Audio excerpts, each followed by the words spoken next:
আসসালামু আলাইকুম ওয়া রাহমাতুল্লাহি ওয়া বারাকাতুহু। আলহামদুলিল্লাহি রাব্বিল আলামিন ওয়াস সালাতু ওয়াস সালামু আলা আশরাফিল আমবিয়াই ওয়া সাইয়্যিদিল মুরসালিন নবিয়িনা মুহাম্মদ ইবনে আবদুল্লাহ ওয়া আলা আলিহি ওয়া আসহাবিহি আজমাইন, আম্মা বাদ। আল্লাহ তাআলার মেহেরবানি যে আমরা জুমার দিনে প্রথম সময়ে মসজিদে চলে আসার তৌফিক আল্লাহ তাআলা আমাদের দিয়েছেন, আলহামদুলিল্লাহ।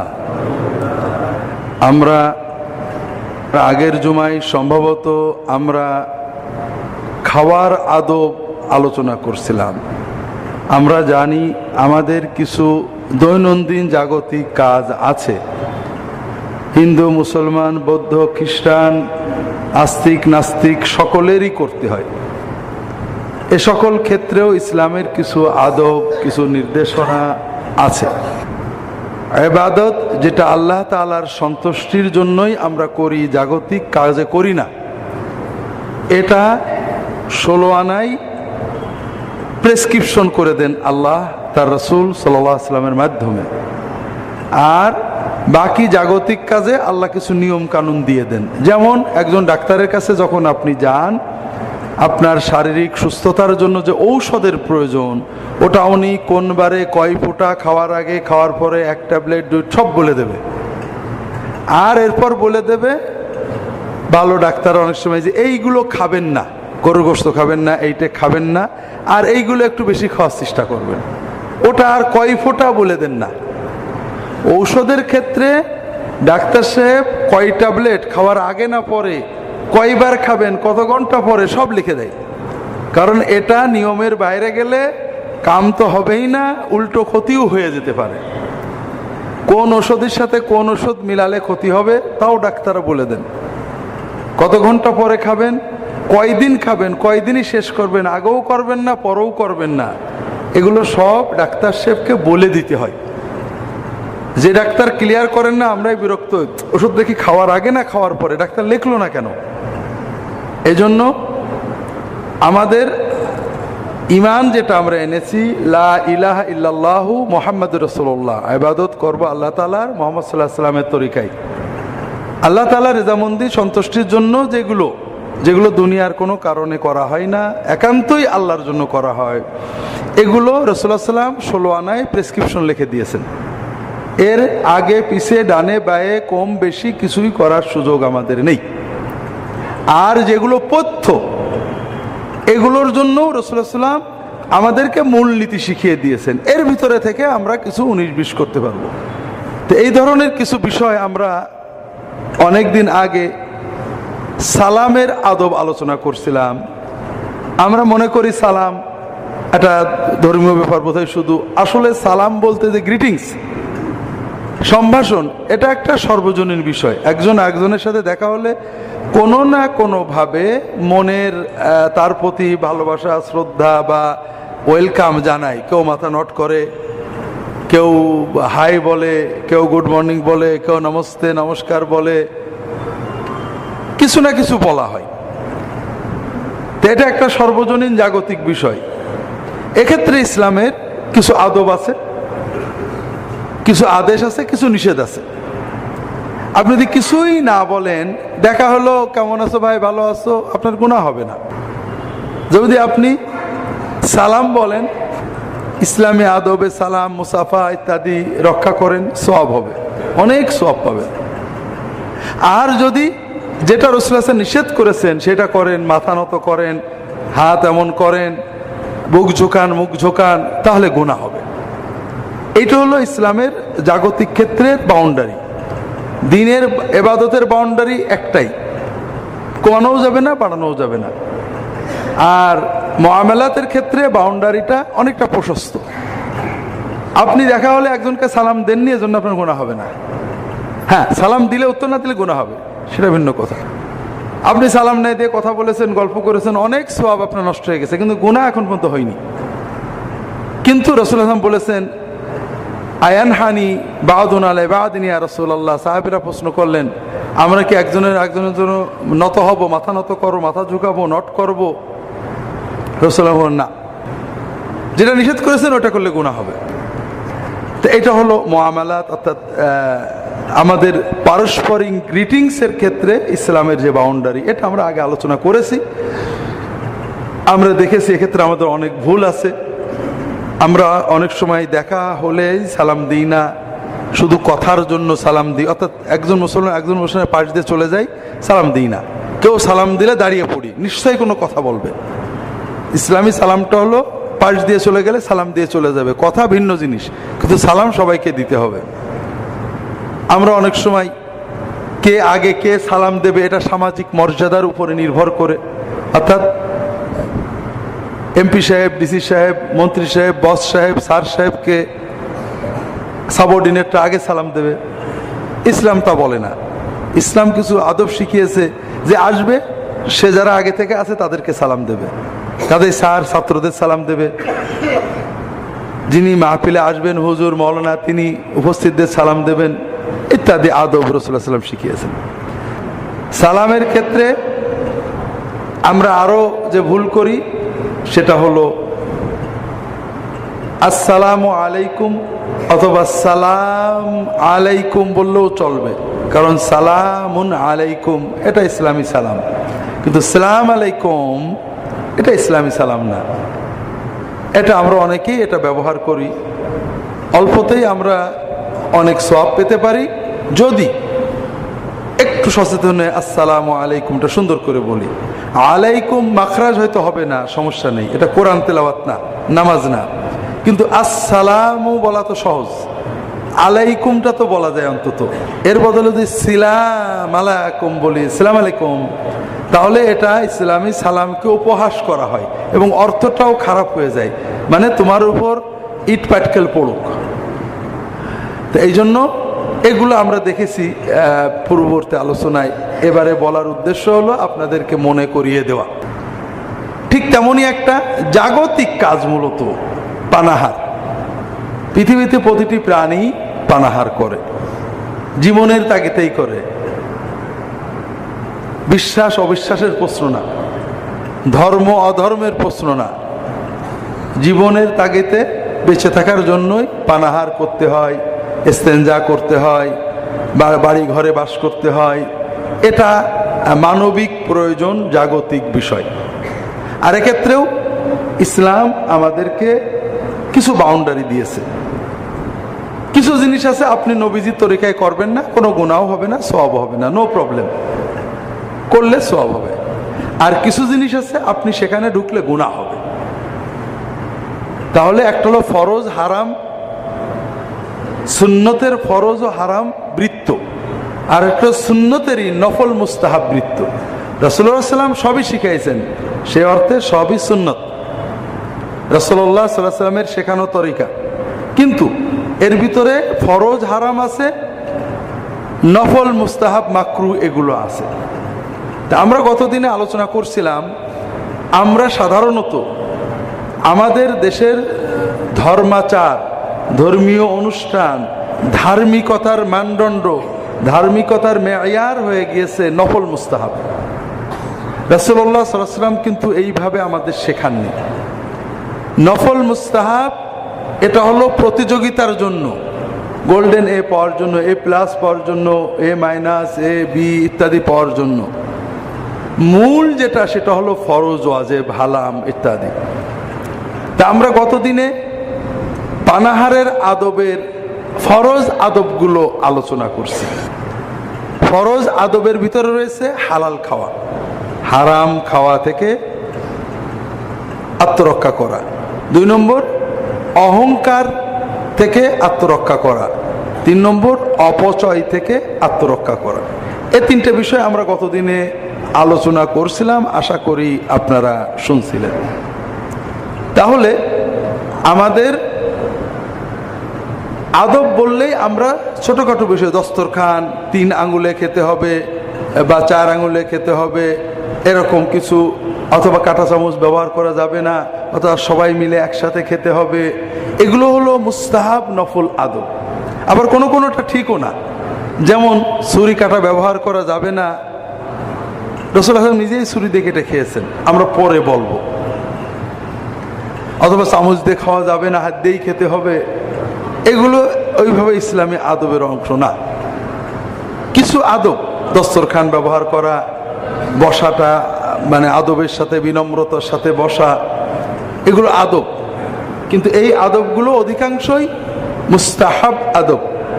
এগুলো করলে সওয়াব আছে যদি সুন্নতের চেতনায় করা হয়, রাসূলুল্লাহ সাল্লামের অনুসরণের চেতনায়, না করলে কোনো গুনাহ নেই। সবচেয়ে বড় আদব, আমাদেরকে হারাম থেকে বাঁচতে হবে। কোরআন এটাই প্রথম থেকে শেষ পর্যন্ত বারবার শেখাচ্ছে। আজকে আমরা হালাল হারাম খাওয়ার ফজিলত ইত্যাদি বলবো। আরেকটা আদব বলার ইচ্ছা আছে যদি আল্লাহ তৌফিক দেন, সেটা হলো বিসমিল্লাহ। এটা গুরুত্বপূর্ণ আদব। দুটো আদব রাসূলুল্লাহ সাল্লাল্লাহু আলাইহি ওয়াসাল্লাম খুব গুরুত্ব দিয়েছেন। একটা হলো খাওয়ার আগে বিসমিল্লাহ এবং খাওয়ার শেষে আলহামদুলিল্লাহ, আল্লাহর কৃতজ্ঞতা প্রকাশ। আর একটা হলো কম খাওয়া। আমরা খাওয়ার বসা নিয়ে আদব করি, দস্তরখানে বসতে হবে। রাসূলুল্লাহ সাল্লাল্লাহু আলাইহি ওয়াসাল্লাম দস্তরখান ব্যবহার করতেন, না করলে কেউ দস্তরখান ছাড়া খাইলে, দাঁড়িয়ে খাইলে, দৌড়াতে দৌড়াতে খাইলে, দস্তরখান ছাড়া খেলে রাগ করেছেন এরকম না, কিন্তু বেশি খেলে রাগ করেছেন, প্রচন্ড বিরক্ত হয়েছেন, বেশি খাওয়াকে ইসলাম বিরোধী বলেছেন। তাহলে রাসূলুল্লাহ সাল্লাল্লাহু আলাইহি ওয়াসাল্লামের দুটো গুরুত্বপূর্ণ সুন্নত, মুআক্কাদ সুন্নত, একটা হলো কম খাওয়া, আর একটা হলো খাওয়ার আগে পরে আল্লাহর নাম নিয়ে আল্লাহর প্রশংসা করা। এ দুটো আজকে আমরা যদি সময় থাকে ইনশাআল্লাহ আলোচনা করব। তার আগে গত দিনে যে তিনটে বিষয় আমরা আলোচনা করেছিলাম, এর ভিতরে অহংকার এবং অপচয় একটা আপেক্ষিক ব্যাপার। এটা আপনি বুঝবেন, আপনার মনে যেন অহংকার না থাকে। অহংকারী হৃদয় আল্লাহ পছন্দ করেন না। অহংকারী শয়তানের পতনের মূল। আমার পানাহার, পোশাক, চাল চলন, কোনো কিছুতেই যেন অহংকার না আসে। অহংকারটা কি? সাহাবায়ে কেরাম রাসূলুল্লাহ সাল্লাল্লাহু আলাইহি ওয়াসাল্লাম যখন অহংকারের ব্যাপারে অনেক কথা বললেন, আল্লাহ তাআলা বলছেন আল কিবরিয়া উ রিদাই, অহংকার আল্লাহ বলছেন আমার ভূষণ। পৃথিবীতে অহংকার, এই মহাবিশ্বে অহংকার করার অধিকার একমাত্র আল্লাহর। ফামান নাযানি ফি রিদাই আলকাইতুহু ফিন্নার, যদি কেউ আমার এই অহংকারের চাদর ধরে টান দেয়, নিজে অহংকার করতে যায়, আল্লাহ তাআলা বলছেন যে আমি তাকে জাহান্নামে ছুঁড়ে ফেলে দিই। অন্য হাদিসে আসছে রাসূলুল্লাহ সাল্লাল্লাহু আলাইহি ওয়াসাল্লাম একজন সাহাবী রাসূলুল্লাহ ইন্তেকালের পরে আরেক সাহাবীর কাছে দেখা করতে আসছেন, গল্প টল্প করে উঠে যাচ্ছেন। উঠার পরে এই সাহাবী খুব কাঁদছেন। তো সাহাবীর যারা মুরিদ সাথী সাহেব, তারা জিজ্ঞেস করছেন, ইয়া আবা আব্দুর রহমান, আপনি কাঁদছেন কেন এত? উনি কি বলে গেলেন যে আপনার এত কান্না আসছে? উনি বললেন যে উনি আমাকে বলেছেন, রাসূলুল্লাহ সাল্লাল্লাহু আলাইহি ওয়াসাল্লাম বলেছেন, লা ইয়াদখুলুল জান্নাতা মান কানা ফি কলবিহি মিসকালু দাররাতিন মিন কিবর, যার অন্তরের ভিতরে সামান্য পরিমাণ অহংকার থাকে ওই ব্যক্তি জান্নাতে যেতে পারবে না। আমার একটা রোগ আছে ভাই, আমি যখন কোরআন বা হাদিসে পড়ি যার অন্তরে অহংকার আসে, যার অন্তরে অহংকার থাকে সে জান্নাতে যেতে পারবে না, চট করে আমার মনে হয় যে আমার বিশ্ববিদ্যালয়ের অমুক প্রফেসর ও জান্নাতে যেতে পারবে না, ওর খুব অহংকার। যখন আমি পড়ি যে লোভ থাকলে জান্নাতে যেতে পারবে না বা জান্নাতে যাওয়ার অসুবিধা হবে, তখন আমার চট করে মনে হয় অমুক হুজুর খুব লোভ, ও জান্নাতে যেতে পারবে না, কিন্তু আমিও যে পারবো না এটা আমার কিছুতেই মনে হয় না। আপনারা কি আমার কথা বুঝতে পেরেছেন? তো এটা হলো ইমানের ক্যান্সার। সাহাবীদের এই ক্যান্সার ছিল না। সাহাবীরা যখন কোনো হাদিস শুনতেন তখন নিজের গুনার কথা আগে চিন্তা করতেন, পরের কবর নিয়ে কখনো চিন্তা করতেন না। তারা নিজের কবর, নিজের আখিরাত নিয়ে চিন্তা করতেন। আমি আব্দুল আলমগীর হুজুর মানুষ, আপনারা মাঝে মাঝে ডাকেন, দাওয়াত দেন, জানাজা পড়াতে যাই, কবর দিতেও অনেক সময় যাই। যদিও একজন আমাকে বলছে যে ভাই আপনি খুব সুবিধা করেছেন, আপনি দাওয়াত টাওয়াত যান না, এতে সাবঅর্ডিনেট মৌলানাদের দাওয়াত এত বেড়েছে যে তারা সময় দিতে পারছে না। তা আমি এমনি দাওয়াতে কম যাই, তো তারপরেও তো মাঝে মাঝে আপনার দাওয়াত দেন। হয়তো কবর দেওয়ার সময় গেলাম, জানাজায় থাকলাম, দাফন করলাম। আপনারা কি দেখেছেন কবর দেখে আমার কোনদিন কান্না আসে? কোনোদিন কান্না আসে না। কারণ আমি কবরের আযাবের সব জানি, কিন্তু আমি জানি কবরে আযাব হবে, মন্ত্রী মিনিস্টার আমার বিরুদ্ধে আমাকে যারা রাগ করে অমুক দল, আমার যে কবরে আযাব হবে আমার মনেই হয় না। তা চোখে পানি আসবে কি করে? আমার মনে হয়, আমার মনের অবস্থা এই যে আমি হুজুর মানুষ, আমার জন্য তো জান্নাত কনফার্ম। কবরে আযাব হলে ওদের হবে, আমার কেন হবে? এই জন্য কবর দেখলেও, দাফন করলেও আমার কিন্তু চোখে পানি আসে না। ওসমান রাদিয়াল্লাহু তাআলা আনহু কবর দেখলে বেহাল হয়ে যেতেন, অস্থির হয়ে যেতেন। তার সাথীরা প্রশ্ন করলো, ইয়া আমিরাল মুমিনিন, আপনি কবর দেখলে বেহাল হন কেন? তিনি বলেন যে রাসূলুল্লাহ সাল্লাল্লাহু আলাইহি ওয়াসাল্লাম বলেছেন, আল কবরু আউয়ালু মানজিলাতিন মিন মানাজিলিল আখিরাহ ফাহুয়া ইম্মা রাউদাতুম মিন রিয়াদিল জান্নাহ ওয়া ইম্মা হুফরাতুম মিন হুফারিন নার। কবর হলো আখিরাতের প্রথম স্টেশন, প্রথম ঘাঁটি। কবর হয় জান্নাতের বাগান হবে, নইলে জাহান্নামের গর্ত হবে। ওসমান বলেন যে আমি যখনই কোনো কবর দেখি আমার ভয় হয়, আমিও তো কবরে যাব, আমার কবরটা কি জান্নাতের বাগান হবে না জাহান্নামের গর্ত হবে, এই দুশ্চিন্তায় আমার অস্থির হয়ে যায়। তাহলে ওসমান যখন এই কথাটা রাসূলুল্লাহ সাল্লাল্লাহু আলাইহি ওয়াসাল্লামের মুখ থেকে শুনেছিলেন, তখন তিনি আর কারোর কবরের চিন্তা করেননি, নিজের কবরের চিন্তা করেছেন। আর আমি আব্দুল্লাহ জাহাঙ্গীর অনেক হাদিস পড়ছি, আমার খালি পরের কবরের চিন্তায় হয়, নিজের কবরের চিন্তা আসে না। তা আমার এই রোগের কথা আপনাদের বলার উদ্দেশ্য হলো যে আপনারা অন্তত এই রোগ থেকে মুক্ত হন। সাহাবীরা দেখেন কি অবস্থা, আমরা কি করি? শুধু পরের সমালোচনা করি। কিছু মানুষ আছে যারা দিন নিয়ে চিন্তা করেন না, আখিরাত নিয়ে চিন্তা করেন না, দুনিয়ায় পাগলের মতো ছুটেছেন, এক সময় মরে যাবেন, সবই পড়ে থাকবে, খালি হাতে চলে যাবেন। তারা এক মিসকিন, তারা পরের জাংলায় পুষে চলে গেলেন। আর আমরা কি মিসকিন, আমরা কিছু ভালো মন্দ বুঝি, হক বুঝি, বাতিল বুঝি, হালাল বুঝি, হারাম বুঝি। এই পাঁচজন বুঝদার লোক এক জায়গায় হলে ষষ্ঠ একজনের সমালোচনা করি, ও হারাম খায়, ও দেখো কি করেছে, ও এইটা করেছে, ও কি খারাপ। কিন্তু আমি যে কতটুকু খারাপ, আমি আল্লাহর কি করলাম, এটা আমরা নিজে আলোচনাও করি না, চিন্তাও করি না। তো ভাইরা, এই হাদিস বলতে যেই মনে পড়লো যে জীবনটা বড় সংক্ষিপ্ত সময়। যখন যেটা আমরা শুনবো প্রথমেই আমাদের চিন্তা করব যে আমরা কি করতে পারছি। এই দুনিয়া থাকবে, এই মানুষ থাকবে, আগে বা পরে আমরা শুধু নিজেদের আমলটা নিয়ে আল্লাহর কাছে চলে যাব। আল্লাহ তাআলা, আল্লাহর ফেরেশতারা কখনোই আমাদেরকে অন্যের কথা শুনবেন না, আমার কথা শুনবেন। তোমার পাশের বাড়ির লোকের দাড়ি ছোট ছিল, বউ পর্দা করতো না, মেয়েরা পশ্চিম নষ্টি করতো, এই প্রশ্ন আমাকে করবেন না। কাজে এই সমালোচনার দায়িত্ব আমাকে আল্লাহ দেননি। হ্যাঁ, দাওয়াতের দায়িত্ব আছে, পারলে দাওয়াত দেন, বলেন। যদি সাহসে না করলে বোবা শয়তান হয়ে যান, দোয়াটা করেন, আল্লাহ আমার পড়শি অমুক ভালো করে দাও। আর গুনার চিন্তা নিজেরটা করতে হবে, যেভাবে এই সাহাবী করছেন।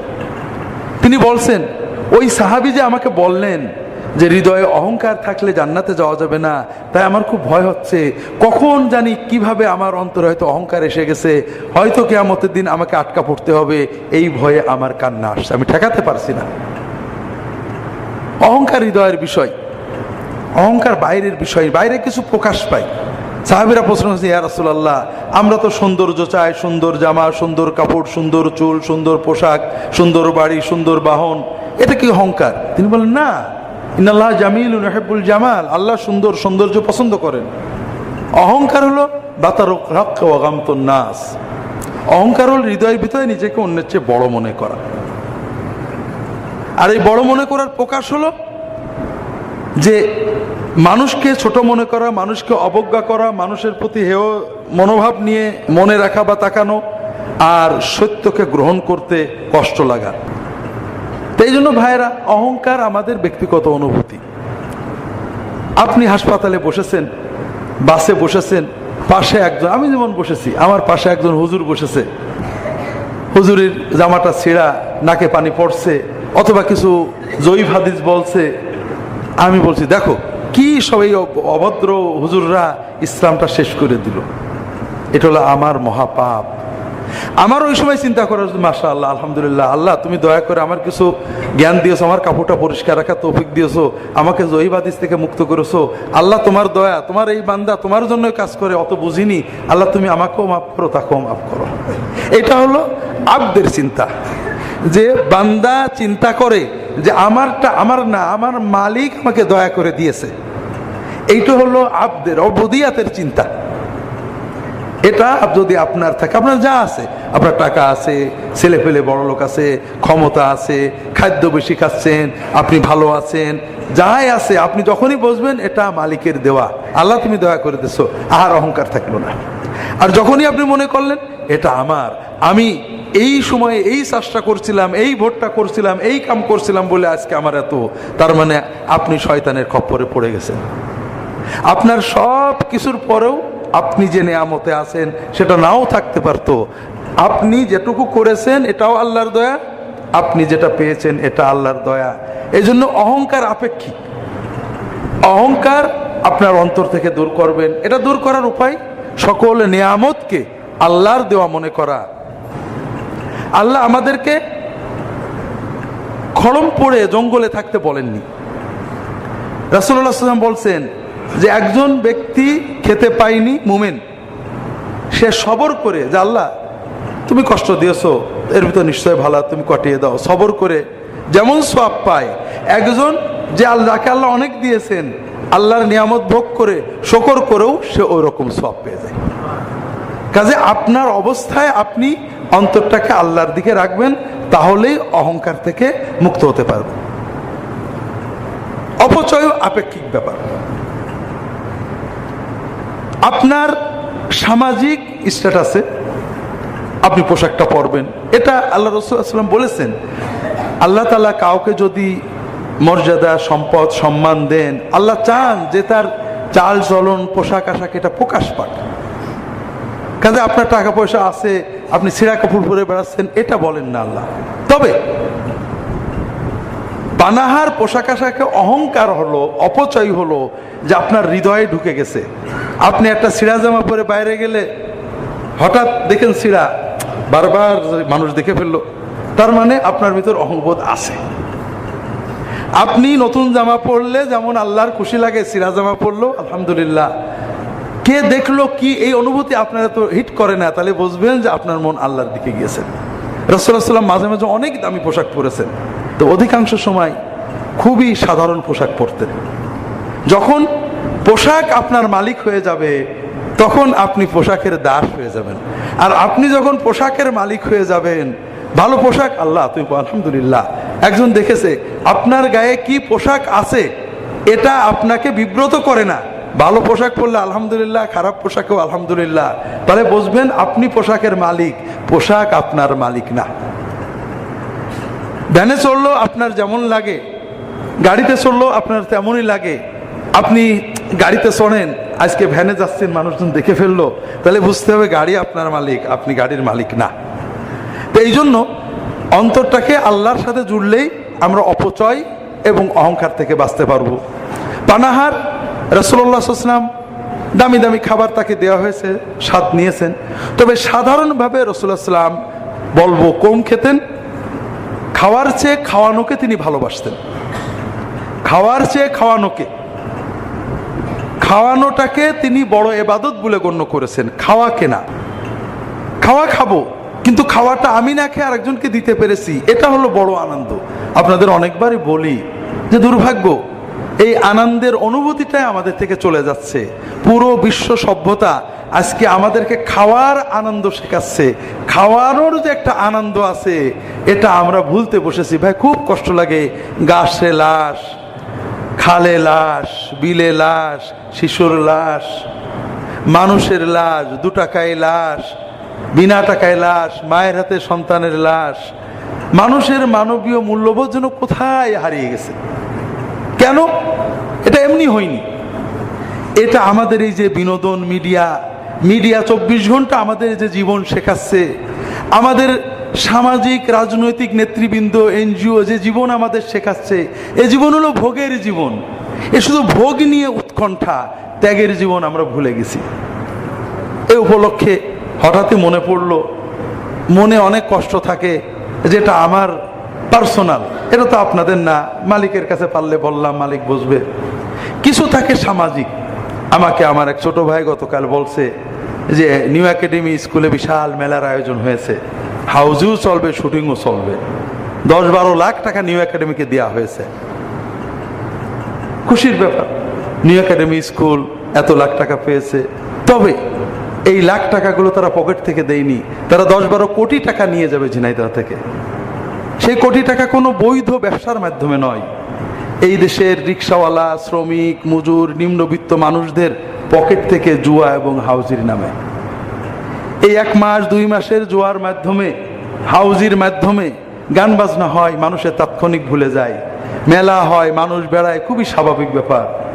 কিন্তু 1 মাসের জুয়ার মাধ্যমে আপনি গুনে দেখেন, আপনারা তো সামাজিক কাজ করেন, এনজিও আছে আপনাদের, দেখবেন যে কারা এই জুয়ার মেলাগুলোতে বসে, জুয়ায় কে কত টাকা হেরেছে, তাদের দৈনন্দিন আয় কত, মেলার পরে কতগুলো পরিবার ভাঙবে, স্ত্রীর মাথা পাঠানো হবে, সন্তানের মাথা পাঠানো হবে, স্বামী স্ত্রী তালাক হয়ে যাবে, কতগুলো নতুন সিসকেসর এবং সন্ত্রাসী জন্ম নেবে, হিসেব করেন দেখবেন অনেক। আপনারা সম্পদশালী মানুষ, আপনারা, আমি জানি কোনো সমাজের বড় লোক জুয়া খেলতে যায় না, হাউজির আসরে যেয়ে বসে না, কিন্তু কারা বসবে? এই যারা সারাদিন রিক্সা চালিয়ে, ভ্যান চালিয়ে, এনজিওর টাকা নিয়ে, কিছু টাকা নিয়ে ব্যবসা করতে গেছিল, ওরাই যাবে। এই সমাজে আমরা বুঝতে পারি না। আল্লাহ রসুল সাল্লাল্লাহু আলাইহি ওয়াসাল্লাম বলছেন, সহিহ বুখারী এবং অন্যান্য কিতাবের হাদিস, সমাজটা একটা নৌকার মতো, জাহাজের মতো।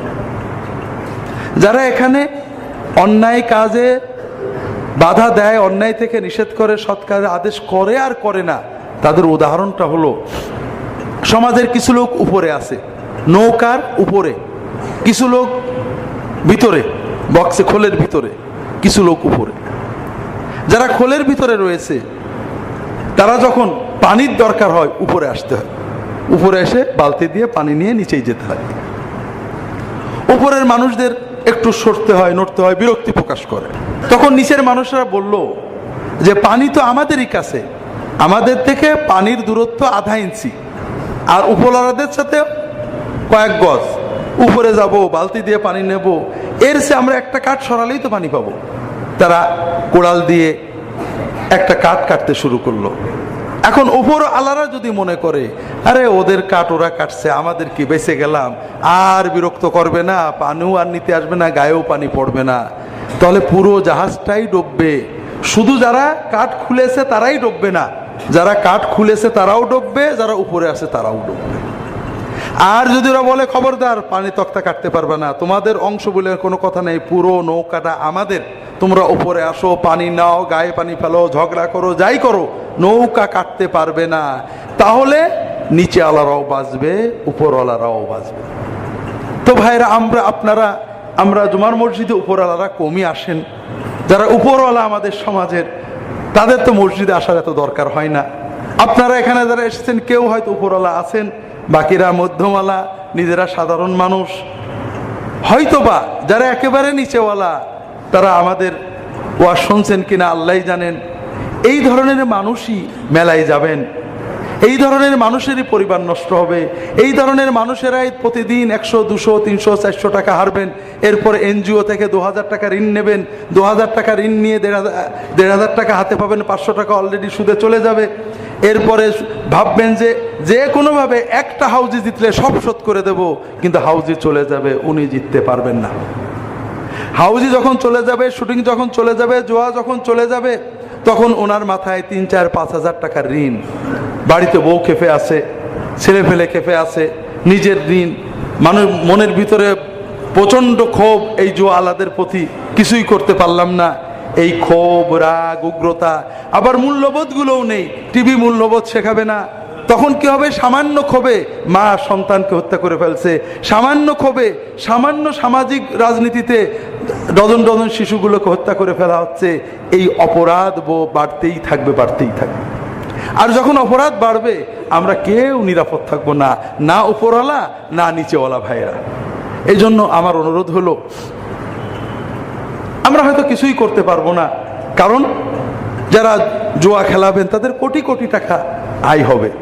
এই ঝিনাইদহের গরিব মানুষদের থেকে কয়েক কোটি বা অনেক কোটি টাকা তারা নিয়ে যাবেন। অনেক কোটির টাকা, 2-1 লাখ টাকা তাদের খরচ করার ব্যাপার না। কাজে তাদের টাকা আছে, টাকা দিয়ে প্রভাব নেবেন, টাকা দিয়ে সম্পদ নেবেন, টাকা দিয়ে শক্তি ক্রয় করে ফেলবেন। আমরা অন্তত আল্লাহ তাআলার কাছে দোয়া করতে পারি। আমরা অন্তত আল্লাহকে এটুকু বলতে পারি যে আল্লাহ, আমরা এটাকে অপছন্দ করেছি, এর জন্য যদি কোনো গজব আসে আল্লাহ অন্তত সেই গজবে আমাদের ফেলো না। আর যদি কেউ উপরওয়ালার থাকেন, বোঝাতে হবে যে মেলা হবে, গান বাজনা হবে, অ্যাফোর্ডেবল, এটা ছেলে পেলে শোনে চলে যায়, কিন্তু জোয়া যেন না হয়, অশ্লীলতা মাদকতার জন্য প্রসার না হয়। তো এই যে যেটা বলছিলাম যে আমরা আমাদের দুনিয়ার লোভ, দুনিয়ার অর্জন ত্যাগ নয়, ভোগেই বড় হওয়ার। টাকা কত আমি পেলাম, এরপরে যে গেল গেল, আমি 2 লাখ পেয়েছি, আপনি 3 লাখ পেয়েছেন, আরেকজন 50,000 পেয়েছে, আরেকজন একটা টিকিট পেয়েছে।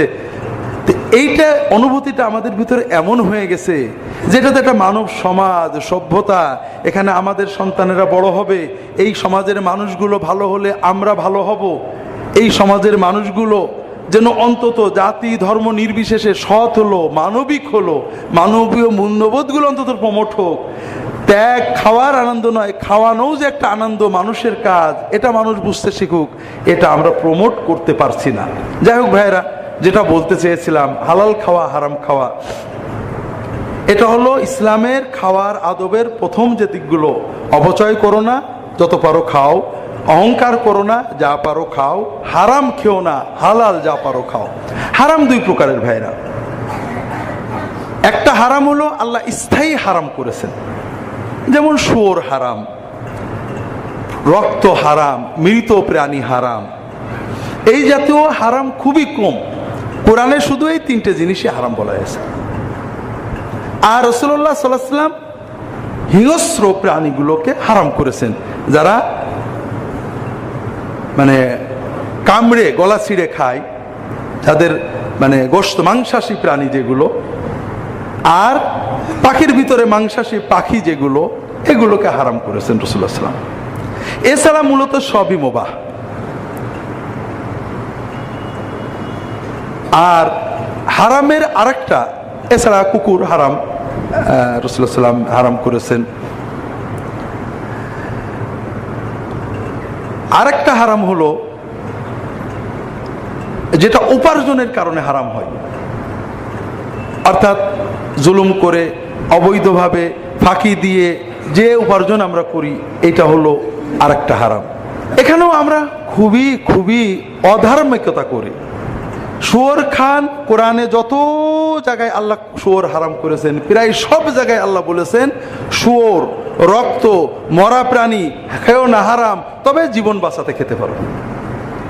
আর যেটা উপার্জনের হারাম, সুদ উপার্জনের হারাম, জুলুম উপার্জনের হারাম, চাঁদাবাজি উপার্জনের হারাম, কারোর ইচ্ছার বাইরে তার থেকে টাকা নিয়ে নেওয়া, চাপ দিয়ে উপার্জনের হারাম। আল্লাহ কোরআনে কোথাও বলেননি যে জান বাঁচানোর জন্য সুদ খাওয়া যায় বা টাকা কেড়ে নিয়ে ডাকাতি করা যায়। তুমি জান বাঁচাতে শুয়োর খেতে পারো, জান বাঁচাতে মরা প্রাণী খেতে পারো, কিন্তু মানুষের উপরে জুলুম করে অবৈধ উপার্জন করতে পারো না। দুর্ভাগ্য ভাইরা, আমাদের সমাজে দেখেন আমাদের ধার্মিকতাটা কোথায়। একজন কেউ যদি শুয়োর খায়, আমরা 1 ঘর করে দেবো। একজন কেউ যদি মদ খায়, 1 ঘর করে দেব। একজন কেউ যদি কুত্তার গোশত খায়, 1 ঘর করে দেব। এমনকি কুচিয়ে ইত্যাদিগুলো, যেটাগুলো আরো অনেক পরের কথা, এগুলো তো হয়তো 1 ঘর করে দেব।